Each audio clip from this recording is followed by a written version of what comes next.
अस्सलाम वालेकुम फ्रेंड्स, कैसे हैं आप। आज की वीडियो में हम बात करेंगे कि पाकिस्तान स्टॉक एक्सचेंज में आप अपना अकाउंट कैसे ओपन करेंगे और क्या चीज़ की रिक्वायरमेंट होती है इसमें आप जो पाकिस्तान स्टॉक एक्सचेंज में अकाउंट बनाने के लिए। स्टेप बाय स्टेप हम इन चीज़ों को समझेंगे कि अकाउंट ओपन करने के लिए आपको क्या करना होगा। फ़र्स्ट ऑफ़ ऑल आपको जो है, तो चलिए देखते हैं हम। सबसे पहले तो आपको ब्रोकर सिलेक्ट करना होता है और ब्रोकर कौन सा आपको सिलेक्ट करना होगा उसके हवाले से आपको मैं कुछ बातें बता देता हूँ कि ये चीज़ आपको चेक करने में कि उसके जो कमीशन है वो कितना ले रहा है। अमूमन अभी जो कमीशन चल रहा है वो तकरीबन सब ब्रोकर सेम ले रहे हैं।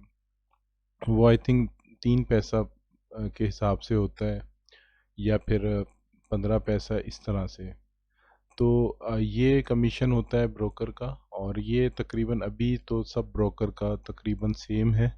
फिर भी आप रिसर्च कर सकते हैं कि कौन सा ब्रोकर आपको कम कीमत में शेयर्स की ख़रीदो फरोख्त का ऑफ़र करेगा। लेकिन आपको क्या करना होगा, ब्रोकर के लिस्ट चेक करने के लिए तकरीबन 503 ब्रोकर हैं पाकिस्तान स्टॉक एक्सचेंज में। और आप वेबसाइट पे जाएंगे पाकिस्तान स्टॉक एक्सचेंज की, तो उसमें यहाँ पर लिस्ट ऑफ ब्रोकर फर्म, यहाँ पे क्लिक करेंगे तो तकरीबन आपको पूरी एक लिस्ट मिल जाएगी, पीडीएफ फाइल मिल जाएगी जिसमें आप देख सकते हैं कौन कौन से ब्रोकर्स हैं और ये भी देख सकते हैं कि कौन से शहर में कौन सा ब्रोकर आपको फैसिलिटी प्रोवाइड कर रहा है। तो ये चीज़ भी इम्पोर्टेंट है। और उसके अलावा आप ये देखेंगे ब्रोकर के अंदर कि वो आपको ऑनलाइन पोर्टल दे रहा है, रिसर्च का आपको दे रहा है। ये सब चीज़ें इसमें ज़रूरी होती हैं ताकि आप इजीली जो है वो रिसर्च भी देख सकें और आपका जो कंट्रोल है वो मोबाइल एंड्रॉयड एप्लीकेशन के थ्रू आपको दे रहा है या पीसी कंप्यूटर डेस्कटॉप वेब के थ्रू दे रहा है। तो वो चीज़ आपको देखनी होगी। ज़ाहिर है आप जब यूज़ करेंगे, मोबाइल पे यूज़ करेंगे, तो मोबाइल पर भी आपको ज़रूरी है कि शेयर्स की जो डिटेल है एप्लीकेशन के थ्रू आपको वहाँ पर आ रही हो। तो सबसे पहले तो आपको ब्रोकर सिलेक्ट करना होता है। तो यहाँ पर हम कुछ जो है वो देखेंगे कि किस तरह से पाकिस्तान स्टॉक एक्सचेंज में अकाउंट बनता है। तो ये चीज़ आप जहन में रखें कि डायरेक्ट क्लाइंट जो होता है वो पाकिस्तान स्टॉक एक्सचेंज में अकाउंट नहीं बना सकता। यानी कि मैं जाता हूँ और पाकिस्तान स्टॉक एक्सचेंज में जाकर मैं कहता हूँ कि जी मुझे अकाउंट बना दें, तो ऐसा नहीं है। तो सबसे पहले तो आपको मैंने बताया कि ब्रोकर को सिलेक्ट करना होगा। ब्रोकर क्या करता है, आपके बिहाफ पे अकाउंट क्रिएट करता है और पाकिस्तान स्टॉक एक्सचेंज में, और एक सब अकाउंट क्रिएट करता है सेंट्रल डिपॉजिट कंपनी में, सीडीसी में। सीडीसी का बाद में हम बताएंगे डिटेल के अंदर कि सीडीसी क्या करता है।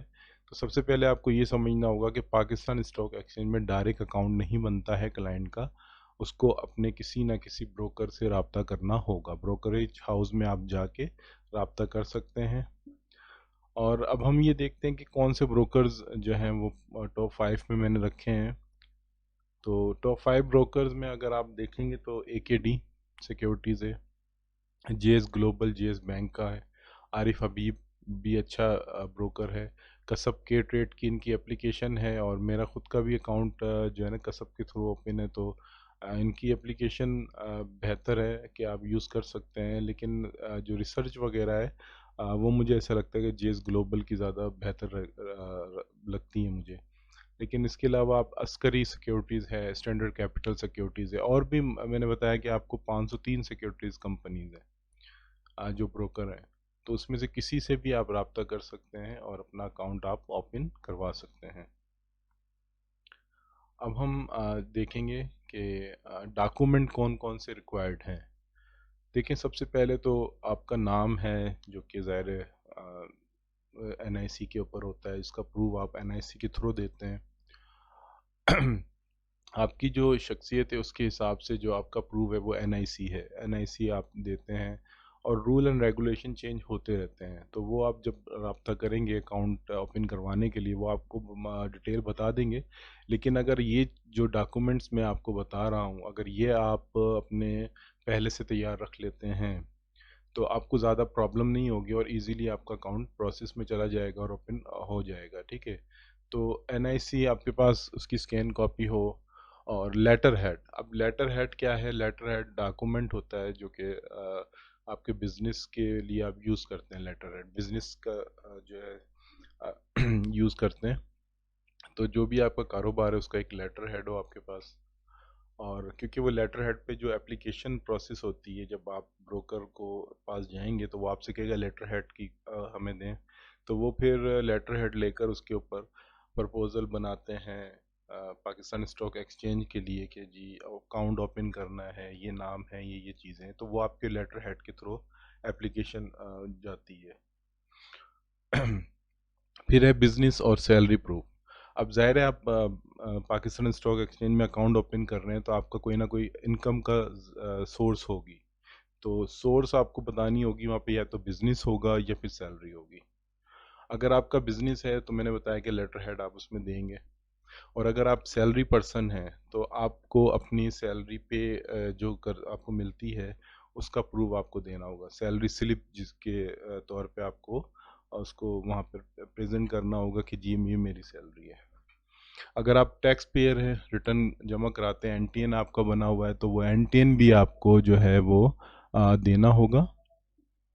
और इसके अलावा जो है बैंक अकाउंट की आपको ज़रूरत होती है, बैंक अकाउंट चाहिए, आईबीएन नंबर उसका होना चाहिए बैंक अकाउंट का।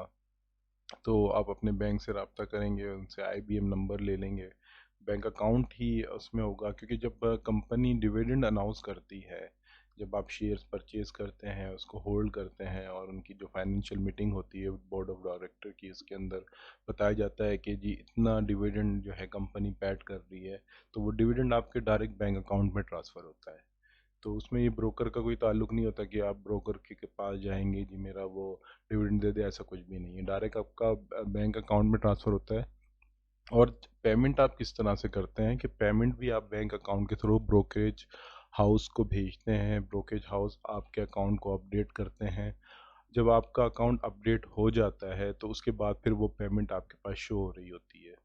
ये तकरीबन जब आप पेमेंट कर देते हैं तो तकरीबन कुछ टाइम लगता है, 10 से 15 मिनट भी लगते हैं, कुछ टाइम ज़्यादा भी लग जाता है, लेकिन तकरीबन ये पेमेंट आपकी शो हो जाती है, और ये बिल्कुल एक सेफ तरीका होता है। उसके अलावा आपको एड्रेस, ज़ाहिर है आपको एड्रेस चाहिए। अच्छा, एड्रेस जब आप देते हैं तो ये एड्रेस आप जो भी शेयर्स आप लेते हैं तो वहाँ पर ये जो उनकी मीटिंग्स होती हैं, बोर्ड ऑफ डायरेक्टर की मीटिंग्स होती है, एक्स्ट्रा ऑर्डिनरी मीटिंग्स होती हैं, तो उसमें आपको बाकायदा एक लेटर मौसूल होता है, और आप उसमें अगर आप फिल करके भेजते हैं तो फिर वो आपको कॉल भी कर लेते हैं कि आप मीटिंग अटेंड कर सकते हैं। इसके अलावा मोबाइल नंबर भी है जिससे आपको अपडेट मिलती रहती है, और ईमेल एड्रेस है। तो ये डॉक्यूमेंट बेसिक डॉक्यूमेंट है जो कि आपको वहाँ पे शो करने होते हैं, देने होते हैं, और इसके बगैर फिर आप अकाउंट ओपन नहीं करवा सकते। तो ये बहुत ज़रूरी है कि आपके पास ये डॉक्यूमेंट होने चाहिए, और ये सब डॉक्यूमेंट लेके फिर आप जो है वो ब्रोकेज हाउस से रब्ता करेंगे।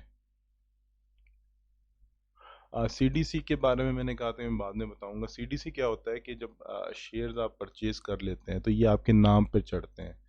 नाम पर इसी तरह से चढ़ते हैं जिस तरह से कोई प्रॉपर्टी आपके नाम चढ़ती है, और आप इसके ज़ाहिर कंपनी में शेयर होल्डर हैं, हिस्सेदार हैं। तो इसका रिकॉर्ड मेंटेन करने के लिए एक इदारा है, वो सेंट्रल डिपॉजिट कंपनी सीडीसी के नाम से होता है। आप इसको ऐसे समझ सकते हैं कि बैंक ऑफ सिक्योरिटीज़ है। ये जो भी आपके शेयर्स होते हैं वो सीडीसी के पास होते हैं, और इसका जब आप अकाउंट बनाते हैं, मैंने बताया था कि डायरेक्ट तो आप अकाउंट नहीं बनाते, ब्रोकेज हाउस के थ्रू अकाउंट बनाते हैं। और सीडीसी में भी आपका एक सब अकाउंट बनता है, तो डायरेक्ट आप सीडीसी एप्लीकेशन को ओपन करेंगे तो वहाँ से भी आपके सब अकाउंट का नंबर पासवर्ड लगाएंगे, तो आपको पता चल रहा हो कितनी सिक्योरिटीज़ आपकी रखी हुई है।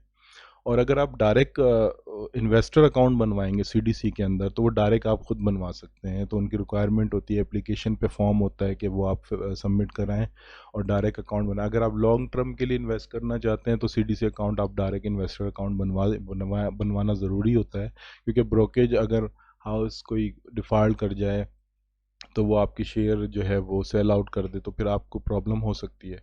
तो शॉर्ट टर्म में तो सब अकाउंट सही है, लेकिन अगर आप सीडीसी अकाउंट इन्वेस्टर अकाउंट बनाते हैं तो वो फिर आपके नाम चढ़ जाते हैं, और वो जिस तरह से एक किसी भी चीज़ का हिसाब किताब होता है वो पूरा हिसाब किताब सीडीसी अपने पास रखता है। उम्मीद करता हूँ ये वीडियो आपको समझ में आई होगी, और